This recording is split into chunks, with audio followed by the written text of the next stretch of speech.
تمسك بحبل الله واتبع الهدى ولا تك بدعيا لعلك تفلح ورن بكتاب الله والسنن التي أتت عن رسول الله تنجو وتربح.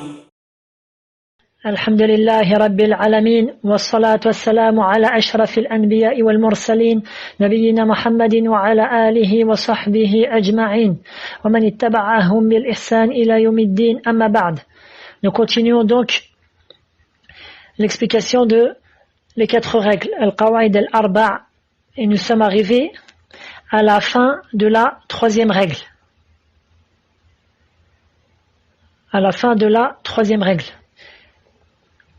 Après que l'auteur ait cité la preuve générale qu'il n'y a pas de distinction entre l'adorateur du soleil, de la lune, ou d'un ange, ou d'un prophète, il a cité la preuve particulière à chacune de ces choses-là. Et si une personne demandait « À quoi bon connaître cela ? À quoi bon connaître cela ?» Il nous est bon de connaître cela pour plusieurs raisons. La première est que le musulman soit en clairvoyance quant à la véritable religion d'Allah Ta'ala, l'islam pur, et de ce qui le contredit. Deuxièmement, afin de ne pas tomber dans le piège de ceux qui adorent autre qu'Allah en permettant cela, en disant que cela est licite, et en limitant l'association à l'adoration des idoles. Troisièmement, afin d'avoir des preuves qui vont nous aider à réfuter ces gens-là. C'est pourquoi je conseille, je ne sais pas si je l'ai déjà dit, Allahu A'lam, mais je conseille celui qui en a la capacité d'apprendre ce livret par cœur, car il est très court et il est facile à apprendre par cœur.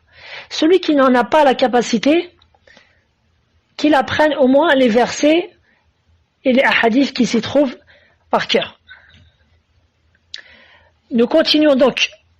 Nous sommes arrivés à la parole de l'auteur, rahimahullah. ودليل الصالحين قوله تعالى أولئك الذين يدعون يبتغون إلى ربهم الوسيلة أيهم أقرب ويرجون رحمته ويخافون عذابه. Le verset, al-aya. Donc en français, et la preuve, c'est-à-dire la preuve qu'il y en avait qui adoraient les vertueux. Et la parole d'Allah, ceux qu'ils invoquent cherchent eux-mêmes à qui mieux le moyen de se rapprocher le plus de leur Seigneur. Ils espèrent sa miséricorde et craignent son châtiment.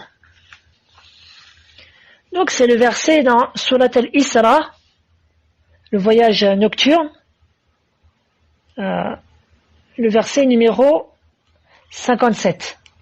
Et pour bien comprendre ce verset, nous avons besoin de revenir au verset qui se trouve juste avant. وهو قوله تعالى قل ادعوا الذين زعمتم من دونه فلا يملكون كشف الضر عنكم ولا تحويلا. Allah Ta'ala dit,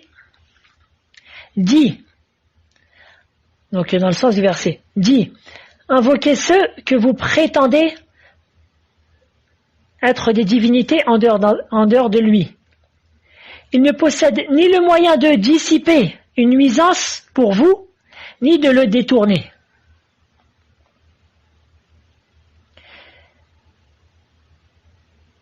Fin de sens de traduction.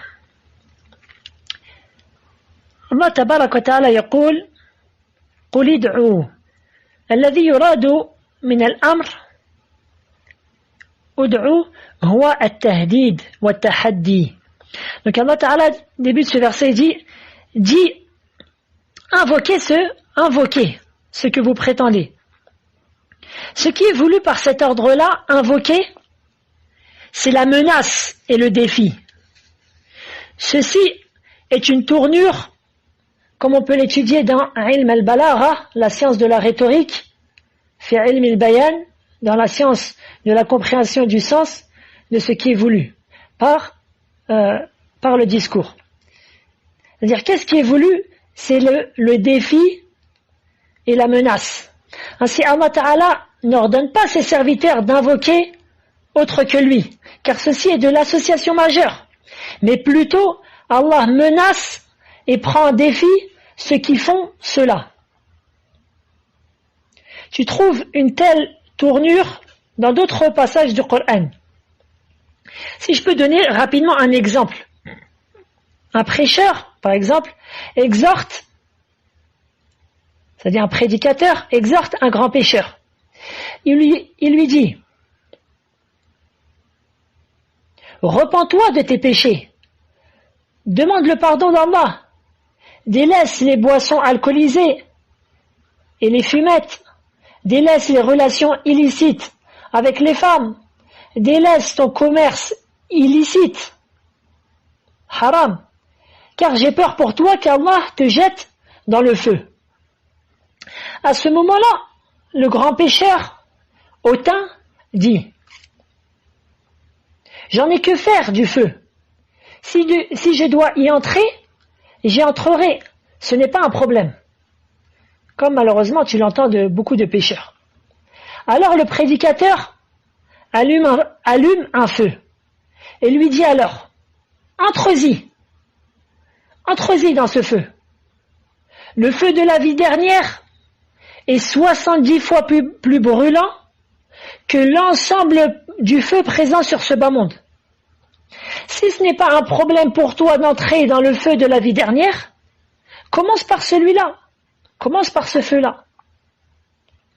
Donc ce qui est voulu par la parole du prédicateur, entre-y, c'est la menace et c'est le défi. Et il montre en cela la nullité de la parole du pécheur. Ce n'est pas un problème que j'entre dans le feu ou pas. Et tu verras, celui qui fait l'expérience, que jamais ce pécheur-là entrera dans le feu de ce bas monde.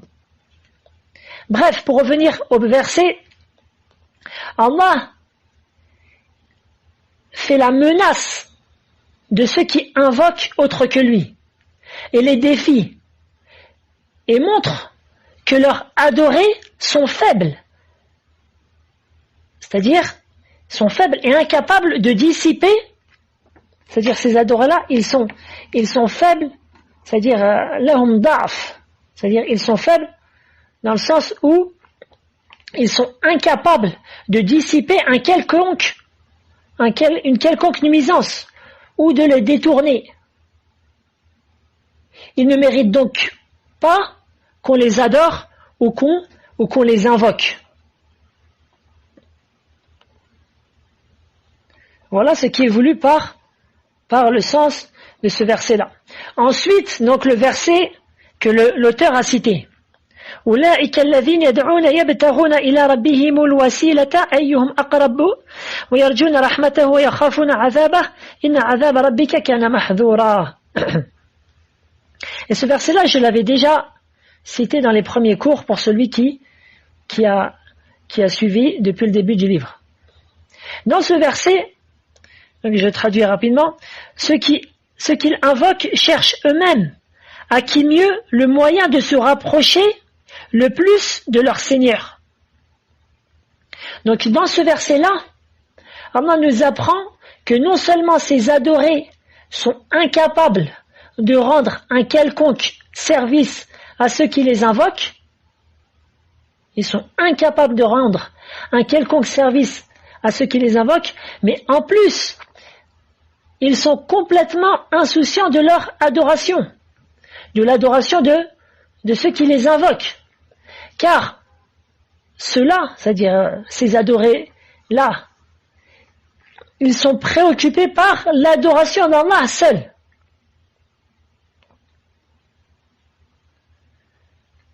Et ils sont préoccupés par le fait d'invoquer Allah seul. Et ils se concurrencent les uns les autres dans le bien et dans le fait de se rapprocher le plus d'Allah en cherchant les bonnes actions dont Allah Ta'ala agrée et dont il est satisfait.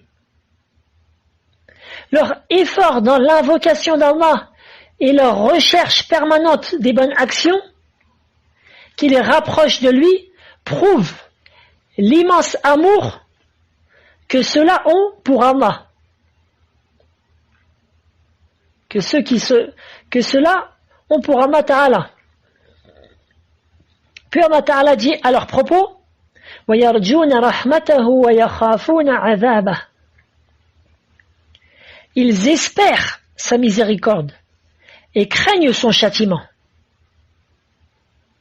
Donc comprenez bien, et je répète, il y a des associateurs qui adorent certains. On va voir qui sont ceux qu'ils adorent.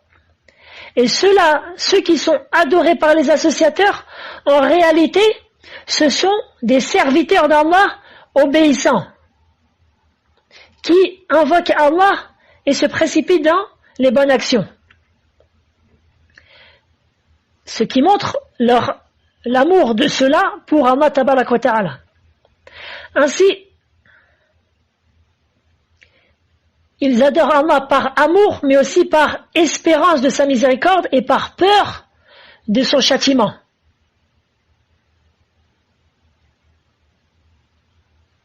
Et ces trois choses, c'est ce que les savants appellent les piliers de l'adoration du cœur. L'amour, l'espérance et la peur. Ainsi, le croyant se doit d'adorer Allah par amour et être dans l'espérance de sa miséricorde, cette espérance-là qui va le tirer vers les bonnes actions, et dans la peur du châtiment d'Allah, qui va l'éloigner, cette peur-là, qui va l'éloigner des péchés et de la désobéissance d'Allah. Les savants citent en cela un exemple, à savoir celui de l'oiseau, qui veut s'élancer dans le ciel. Il a besoin d'avoir une tête, naturellement, mais aussi 2 ailes, afin de voler dans les airs. Ainsi, celui qui veut que son adoration monte vers Allah Tabarak wa Ta'ala, كما قال إليه يصعد الكلم الطيب والعمل الصالح يرفعه. Comme Allah Ta'ala dit, vers lui monte la bonne parole, et il élève haut la bonne action. Alors celui qui veut que son adoration monte vers Allah, alors elle doit être basée sur l'amour d'Allah, qui est l'exemple de la tête de l'oiseau, de l'espérance, qui est l'exemple de la première aile, et de la peur, qui est l'exemple de la deuxième aile. Est-ce qu'il est possible qu'un oiseau vole tandis qu'il n'a pas de tête? Non. Est-ce qu'il est possible qu'il vole avec une seule aile? Non. Tel est l'exemple de l'adoration qui doit être basée sur l'amour, l'espérance et la peur d'Allah Ta'ala. Ainsi, le grand nombre de bonnes actions du serviteur ne doit pas lui faire oublier la peur d'Allah. Et le grand nombre de ses péchés ne doit pas le faire désespérer en la miséricorde d'Allah.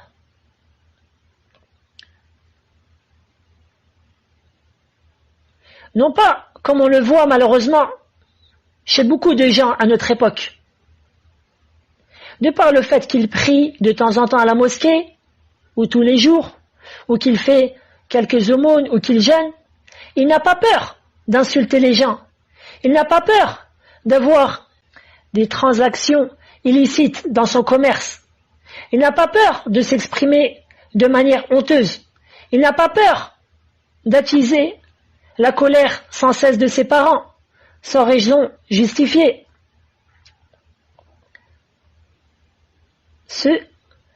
En réalité, ceci n'est pas une bonne conduite. Car le chemin vers le paradis est encore très loin. C'est pour ça qu'Allah Ta'ala dit à la fin du verset, Inna azaba rabbika kana mahdhura. Certes, le châtiment de ton Seigneur est vraiment redouté. قال ابن كثير رحمه الله ينبغي أن يحذر منه ويخاف من وقوعه وحصوله عياذا بالله منه. Ibn Kathir dit, il convient de prendre garde à son châtiment et en avoir peur de celui-ci et qu'il nous tombe dessus, car Allah nous préserve.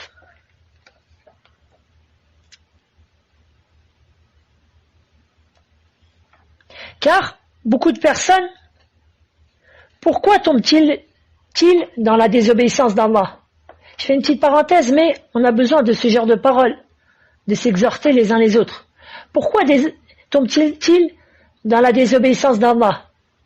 Car il primaudie le châtiment des gens à celui d'Allah. Lorsqu'il est dans une situation indésirable et qu'il sait qu'il mérite une sanction de ce bas monde, que ce soit dans son lieu d'étude, ou dans son travail, ou dans la rue, ou dans son foyer, alors il va mentir, ou faire un faux témoignage, ou autre. Car il a plus peur du châtiment des gens que celui d'Allah. Tandis que le croyant qui a la foi parfaite ne tombe pas dans ses péchés, car il a peur du châtiment d'Allah plus que celui des gens. نسأل الله أن يجعلنا من المؤمنين حقا. Pour revenir à la parole de l'auteur, à savoir que ce verset est la preuve qu'il y en ait qui adorent des vertueux.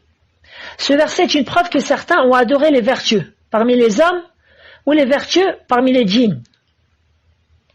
Car Ibn Abbas, radiyallahu anhuma, dans l'explication du verset, dit que ceux qu'ils ont adorés, c'est-à-dire que sont ceux qui ont été adorés et qui se concurrencent dans le bien, c'est Isa wa ummuhu wa Uzair. Ibn Abbas il dit que ceux-là sont Isa, qui est un prophète, Uzair, qui est... Il y a une divergence entre les savants. Est-ce que c'est un prophète ou est-ce que c'est un homme pieux, un homme vertueux? Et Maryam, qui est une vertueuse véridique, la mère de Isa. Et dans le tafsir de Ibn Abbas, comme le rapporte l'imam al-Bukhari, dans son recueil authentique, il dit كان ناس من الإنس يعبدون ناسا من الجن فأسلم الجن وتمسك هؤلاء بدينهم. Ibn Mas'ud radiyallahu anhu dit, il y avait des hommes qui adoraient certains djinns. Les djinns, comme vous savez, sont des créatures qu'Allah Ta'ala a créées à partir de feu. Et eux, ils nous voient, tandis que nous ne les voyons pas. Il y avait des hommes qui adoraient certains djinns. Or, ces djinns sont entrés en islam. Tandis que ces hommes sont restés cramponnés à leur religion. C'est-à-dire à leur adoration de ces djinns. Donc j'explique, ces djinns-là n'étaient donc pas satisfaits de cette adoration-là. Au contraire, ils invoquaient Allah seul et se précipitaient dans les bonnes actions et se concurrençaient dans cela. Au lieu que ces hommes-là les prennent en exemple et eux-mêmes adorent Allah seul, ils sont restés fixés dans l'adoration de ces créatures qui sont incapables de leur venir en une quelconque aide. Nas'Allah salamata wal afiyah. Et le deuxième tafsir, il est plus fort que le premier, celui d'Ibn Mas'ud. Déjà parce que la chaîne authentique, la chaîne elle est authentique, elle est dans Sahih al-Bukhari. Et deuxièmement, comme il dit l'imam al-Tabari, c'est que yad'un yabtaghoun.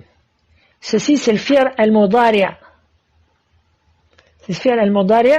Et donc ceci signifie que ce sont eux qui sont en train encore d'invoquer Allah et qui sont en train de chercher à se rapprocher de lui.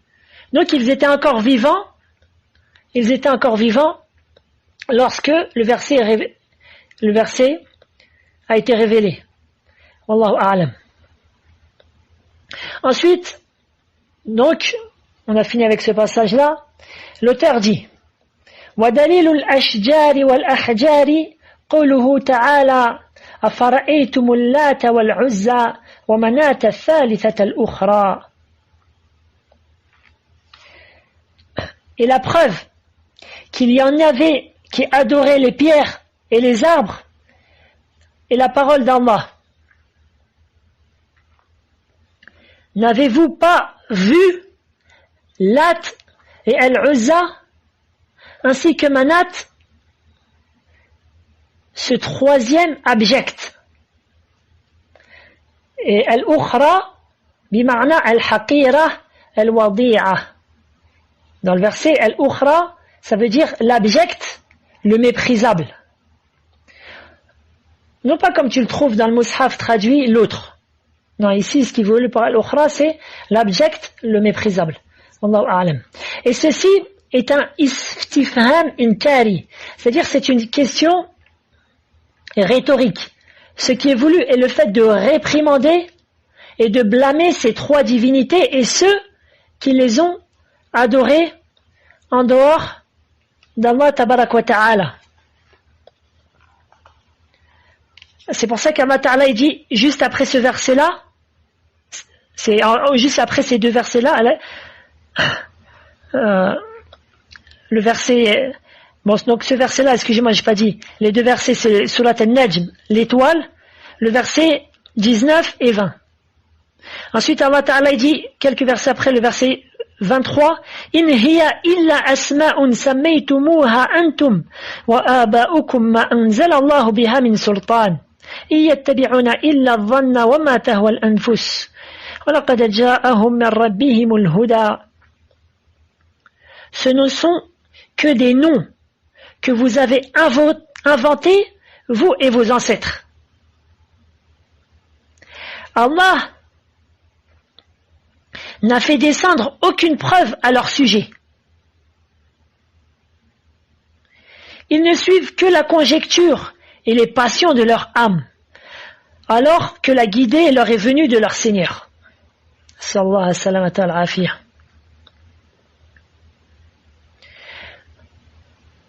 Et étant donné, donc fin de traduction du sens du verset, étant donné que l'auteur a cité exactement la même preuve dans le livre d'Allah et le même hadith qui va venir dans le 9e chapitre de Kitab al-Tawhid, le livre que j'aimerais qu'on étudie après ce livre-là ou peu après ce livre-là.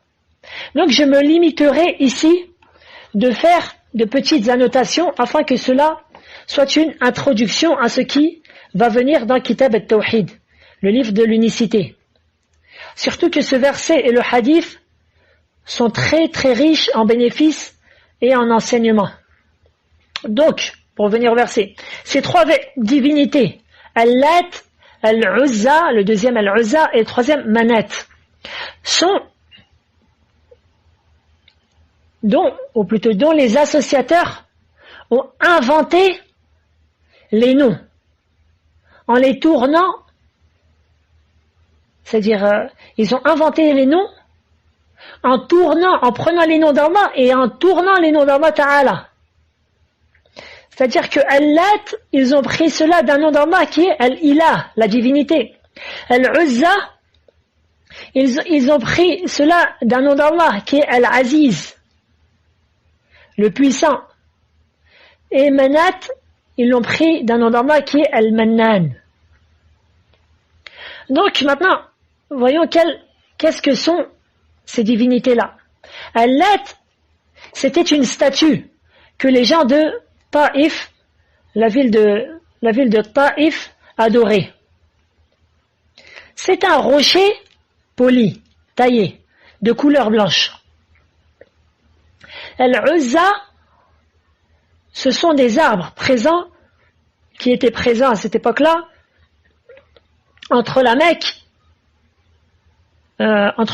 et Taïf. Ils y avaient bâti une sorte de mausolée, de sanctuaire, que les associateurs adoraient et vers lesquels ils s'y recueillaient il se recueillait, il se tenait debout humblement. Et il s'y trouvait une femme, une kahina, c'est-à-dire une devin, une devin. Une devin qui travaillait là-bas et qui s'aidait des diables pour égarer les gens. Ainsi, les gens s'adressaient à ces arbres-là. Et il arrivait qu'ils entendaient des réponses. C'est-à-dire, eux, ils s'adressaient aux arbres et il arrivait qu'ils entendaient des réponses. C'était les diables, en réalité, qui répondaient. Tandis que les gens, ces ignorants-là, pensaient que les réponses venaient de ces arbres. Subhanallah. Exactement ce qui se passe dans certaines églises, ou certains temples d'associateurs, ou certains adorateurs de tombeaux et de mausolées racontent qu'ils parlent à ces endroits-là et ils entendent des réponses. En réalité, ce sont les diables qui leur répondent.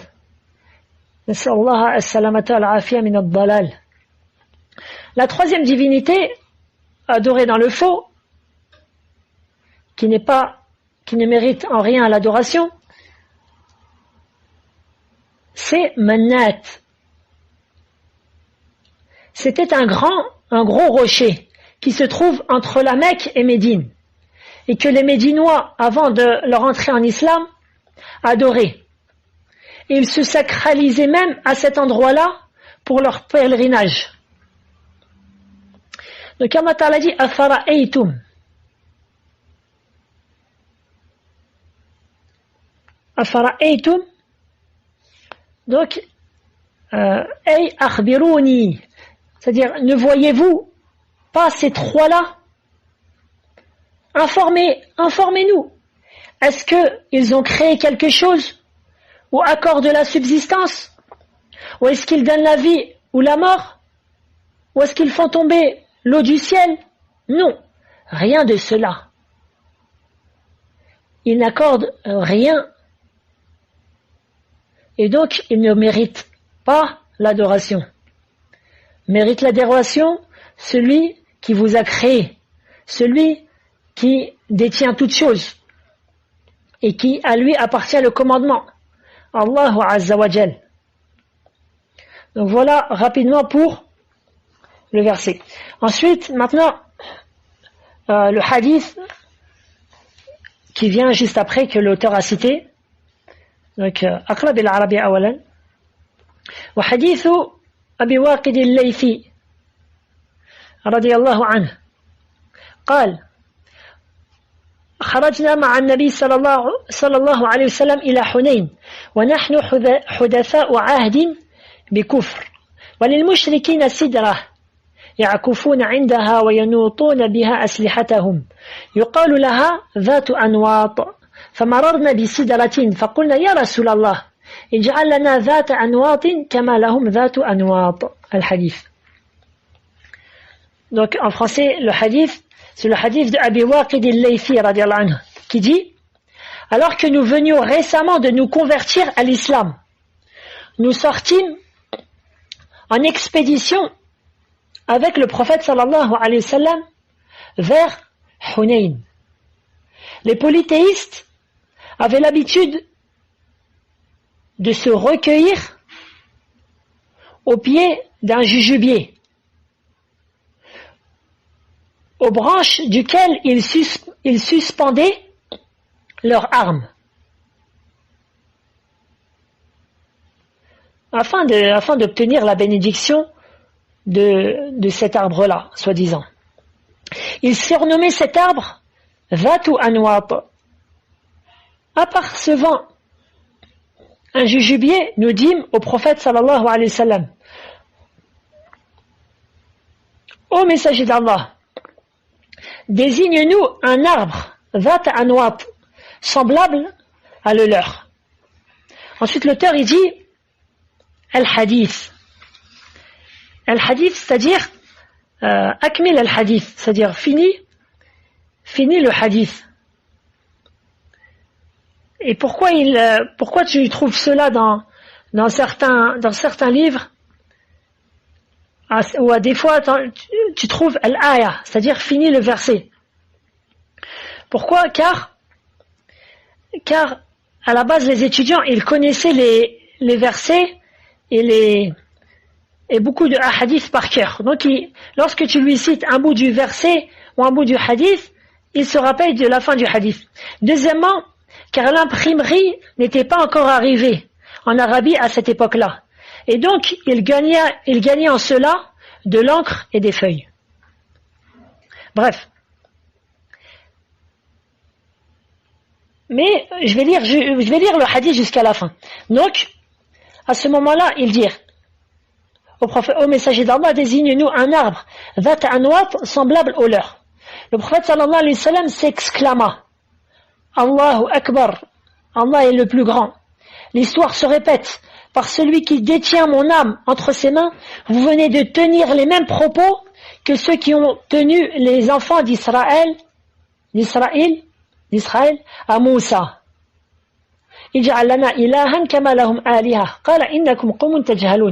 Désigne-nous une divinité semblable à leur divinité. Il dit, c'est-à-dire Moussa dit, vous êtes certes des gens ignorants. Ensuite, le prophète sallallahu alayhi wa sallam, après avoir cité le verset, dit, vous suivrez certes les voies de ceux qui vous ont précédés. Ainsi se termine le hadith. Le hadith est authentique. Il a rendu authentique Sheikh al-Albani et d'autres. L'imam Tirmidhi lui-même, il a rendu authentique ce hadith. Bref, ce hadith nous montre que les associateurs, ils ont pris Dhat Anwat, c'est-à-dire ce jujubier, cet arbre-là, en cherchant la bénédiction de celui-ci. Et ils l'ont adoré. Ils ont adoré cet arbre-là pour 3 raisons. D'une part, car ils le vénéraient. Deuxièmement, car ils s'y recueillaient. Ya'akifun, yuqra ya'akifun, et on peut dire ya'akufun. C'est-à-dire, ils s'y recueillaient. C'est-à-dire, le fait de rester auprès de lui humblement, dans le but de se rapprocher de l'adoration. Et troisièmement, car ils cherchaient auprès de cet arbre-là la bénédiction. Et comme on l'a vu, seul Allah Ta'ala accorde la bénédiction. Cet acte-là est donc une forme d'association majeure, de grand polythéisme. Polythéisme majeur. Et donc, on prend de ce verset et de ces hadiths qu'il y a bel et bien des gens qui ont adoré les arbres ainsi que les rochers et les pierres. Et bien sûr, les jeunes musulmans qui ont demandé au prophète sallallahu alayhi wa sallam ceci, comme on l'a entendu dans le hadith, ils ne sont pas tombés dans l'association et le polythéisme. Ils ne sont pas tombés dans l'association et le polythéisme, car ils ont demandé une chose qu'ils n'ont pas effectuée, et dont ils n'étaient pas au courant de son jugement, de sa formelle interdiction. Une fois qu'ils ont compris que ceci est formellement interdit, alors ils l'ont complètement délaissé. On prend de ce hadith la formelle interdiction d'adorer ou de chercher la bénédiction des pierres et des arbres. Et c'est une bonne chose qu'on apprenne aux gens, car malheureusement, tu trouves dans beaucoup de villages, auprès de beaucoup de villageois, jusqu'à notre époque, certains qui disent nous sommes musulmans et qui cherchent la bénédiction des pierres et des arbres. Nas'allah as-salamata wal-afiyah. Et on prend de ce hadith que certaines personnes de la communauté du prophète sallallahu alayhi wa sallam allaient dévier de la voie droite pour suivre celle des chrétiens, des juifs ou d'autres associateurs et polythéistes. Sallallahu alayhi wa sallam. Donc, je voulais finir l'explication du cours. Il ne reste pas beaucoup, il reste juste la 4e règle. Mais les frères, je pense, ils vont prier Salat al-Isha en France. Et donc, je vais me limiter à cela et on finira le prochain cours, bi'idhnillah. Wallahu a'la wa a'lam. Sallallahu sallam ala nabina Muhammadin wa ala alihi wa sahbihi ajma'in. Subhanallah wa bihamdih. Subhanaka Allahumma bihamdik. Ashhadu an la ilaha illa anta astaghfiruka wa atubu ilayk. اللهم اقسم لنا من خشيتك ما تحول به بيننا وبين معاصيك ومن طاعتك ما تبلغنا به جنتك ومن اليقين ما تهون به علينا مصائب الدنيا اللهم متعنا بأسماعنا وبصارنا وقواتنا ما أحييتنا واجعل الوارث منا واجعل ثأرنا على من ظلمنا وانصرنا على من عادانا ولا تجعل مصيبتنا في ديننا ولا تجعل الدنيا أكبر همنا ولا مبلغ علمنا ولا تسلط علينا من لا يرحمنا